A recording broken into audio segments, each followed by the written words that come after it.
마르기 전에 안료를 칠하는 것이다. 그러면 석회가 마르면서 안료도 함께 마치 종유석처럼 단단하게 굳는 것이다.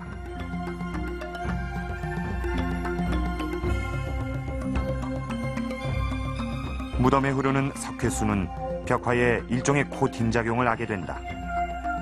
1500년을 견딘 고분 벽화의 비밀은 바로 프레스코 기법에 담겨 있었다. 자, 여기는 이 무용총의 내부입니다. 보시는 것처럼 이렇게 춤추는 이 무희들의 그 모습이 벽화에 그려져 있기 때문에 이 고분의 이름도 무용총이 됐는데요. 자, 이 무용총의 내부에는 이렇게 춤추는 그림 외에도 이 손님을 맞이하는 접객도 또 수렵하는 그런 모습을 담은 수렵도도 그려져 있습니다. 이 모두가 이 생전에 생활하는 모습을 그대로 그려놓은 것입니다. 그런데 이 무용총의 내부에는 이런 사실적인 그림들과는 전혀 다른 그런 그림이 또 있습니다. 자, 저 위를 좀 보시죠. 무덤 천장이 무척 특이하죠? 이 계단식으로 이루어진 천장은 각 층마다 그림이 그려져 있는데 봉황과 연꽃, 하늘을 나는 신선, 구름이 보입니다. 마치 신선이 살고 있는 하늘 세계를 묘사한 것처럼 보이는데요. 벽에 있는 그림이 사실적인 반면에 이 천장에 있는 그림들은 무척 상징적입니다. 그러니까 저 천장 벽화는 죽음 저편의 세계, 즉 이 사후 세계에 대한 고구려인들의 생각을 담고 있는 것입니다.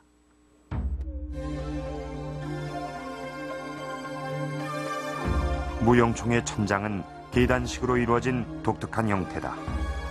이런 천장을 만들기 위해서는 수준 높은 건축술이 필요했을 것이다.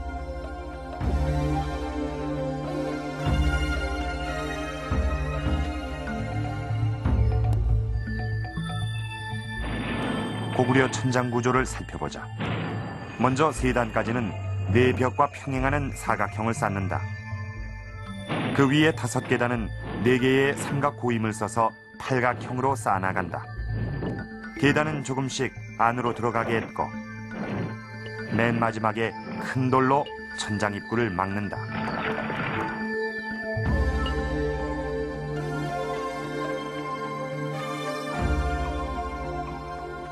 벽면의 그림과 마찬가지로 천장도 회벽을 바른 후에 그림을 그렸는데 벽면의 그림이 사실적인 데 비해 천장은 상징적인 그림들로 채워져 있다. 계단의 아래쪽엔 연꽃이 많이 그려져 있다.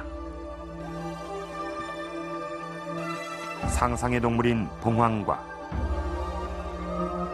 학의 머리를 한 신, 모두가 현실 세계에선 존재하지 않는 모습들이다. 뭔가 하는 신선이나 이런 글을 쓴다든가 여러 가지 모습을 하고 있는 이 신선들은 기본적으로 이 연꽃으로 만들어진 새로운 세계 위에 존재하는 자들입니다. 그래서 이 연꽃이라는 것은 불교의 개념에서는 내세 정토에서 새롭게 태어나는 도구가 됩니다. 그러니까 결국은 이 천정부의 하단부는 연꽃을 통해서 새롭게 태어나는 세계를 표현하기 위한 부분이라고 할 수가 있습니다. 상징적인 그림들과 함께 천장 상단부에는 독특한 그림들이 눈길을 끈다. 그것은 별자리였다.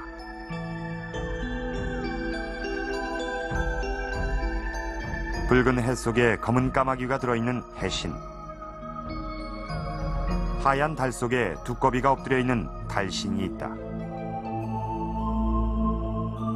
그리고 북쪽엔 북두칠성이, 남쪽엔 남두육성이 그려져 있다. 고구려 고분 벽화 중에서 별자리를 그린 벽화는 여러 개가 있는데 덕활이 2호 구분에서도 남두육성이 발견됐다. 남두육성은 여름밤 남쪽 하늘에서 발견되는 국자 모양의 별자리로 서양의 궁수자리에 해당한다.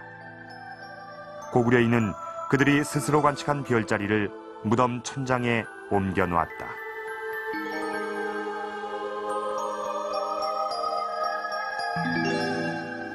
그리고 북두칠성은 인간의 사후 세계를 주관하는 별자리로 여기졌었습니다. 그런 남쪽의 남두육성 별자리는 인간의 삶과 수명 장수를 상징하는 별자리로 여겨졌죠.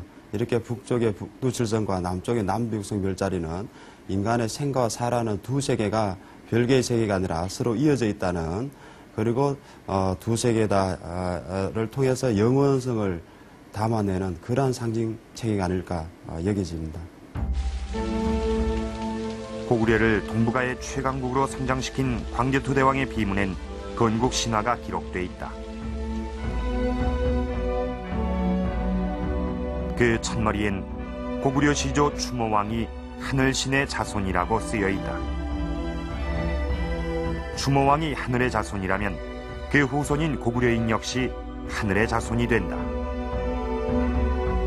고구려인들이 특히 자부심을 가지고 있는 것이 이제 천선의식이죠. 그래서 하늘의 그 정기를 그 시조 주몽이 받았다고 믿고 있고, 이제 그런 그 신앙이 고구려 전역에 퍼져 있었는데, 결국 이제 그런 의식은 그 벽화에서는 해와 달을 아주 자주 표현한다든가, 말기에 가서 해신과 달신을 이제 빈번히 표현한 것으로 나타나고 있습니다.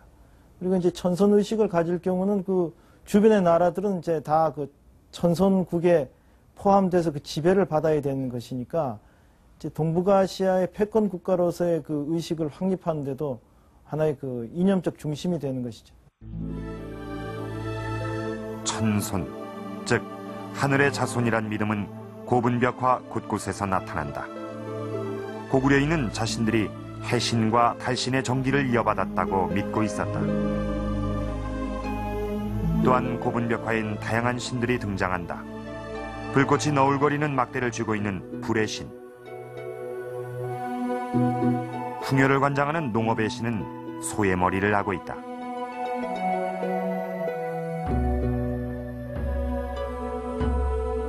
당시 중요한 산업의 하나였던 수레바퀴를 만드는 신과 쇠를 부리는 제철의 신도 보인다.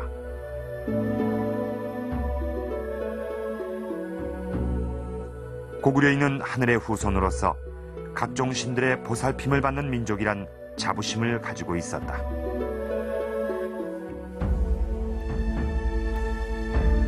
고분벽화 중 비교적 후기에 조성된 강서대묘는 고구려인들이 생각하는 사후 세계를 가장 잘 보여주고 있다. 무덤은 안으로 들어가는 길과 시신을 안치한 방으로 이루어진 단순 구조다.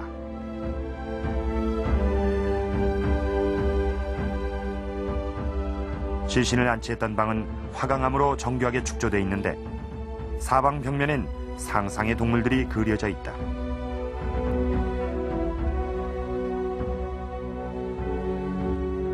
북쪽에 있는 이 동물은 현무, 암수 한 쌍이 한 몸으로 거북이가 암컷, 뱀이 수컷이다. 서쪽 벽에 그려진 동물은 백호. 백호는 나쁜 기운을 물리치는 영물이라고 알려져 있다. 남쪽의 동물은 주작이다. 역시 암수 한 몸으로 두 마리가 서로 마주보고 있다. 동쪽엔 청룡이 있다. 입구 쪽을 향해 날고 있는 청룡의 비늘은 생동감이 넘친다.